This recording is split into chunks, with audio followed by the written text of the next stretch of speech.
Ashish sir, फ्रान्सने मोरोक्कोचा 2-0 ने पराभव करत उपांत्य फेरीमध्ये प्रवेश केलेला आहे. मोरोक्कोच्या संघाने मजबूत बचावात्मक खेळ केला, मात्र त्यांना गोल करण्यामध्ये यश आलेलं नाहीये. नेमकं कुठे काय चुकलं असं तुम्हाला वाटतं सर? कुठे काही चुकलं म्हणण्यापेक्षा फ्रान्सनी अतिशय नियोजनबद्ध खेळ केला. काल आपण जसं म्हणालो होतो की ह्या मॅचमध्ये दोन्ही संघ जोशपूर्ण आणि खूप फिजिकल असा खेळ करतील. मात्र फ्रान्सनी खूप मॅच्युअर परिपक्व असा खेळ केला.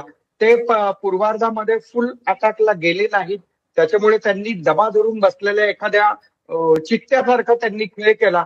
आणि जेव्हा सेकंड हाफ मध्ये मोरोक्कोच्या लक्षात आलं की आपल्याला फक्त डिफेन्स करून भागणार नाही, आपण अटॅक करायला जायला पाहिजे, त्यावेळेला नेमकी फ्रान्सनी संधी साधली आणि त्यांनी 2 गोल करून हा सामना आपल्या खिशात टाकला.